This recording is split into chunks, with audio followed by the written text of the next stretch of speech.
A common problem I see with people that attended one or two of Tuite's seminars is what we call bending the crowbar.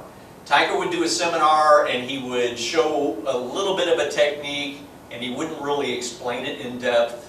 He'd kind of save that for his private classes, for his dojo classes, but at seminars he'd have 100 people there or more, and he would just show little bits so that all the secrets didn't get out, and he could continue doing seminars and people would continue to train.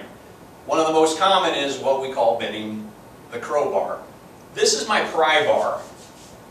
My primary attack on this joint is handled right now in this particular technique with my left arm.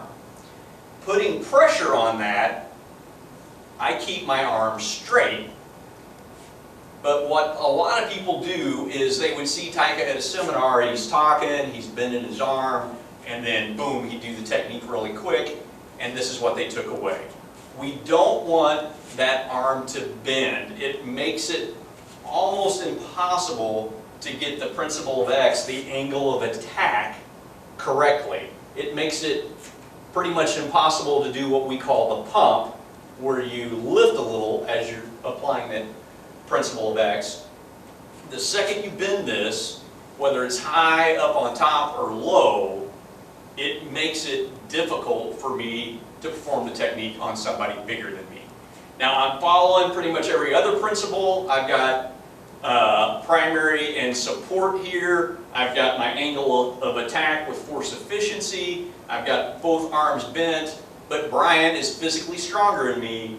My crowbar is bent, and I'm unable to do the technique. He's much stronger than me.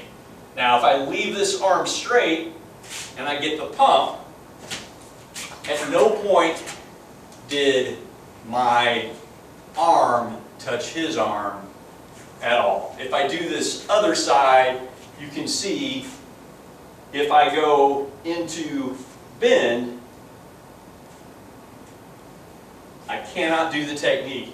If I leave this arm straight, maybe even just a tiny bit of rev to it, if I go into here, my arm, my elbow was about this far from his elbow. So do not bend your crowbar.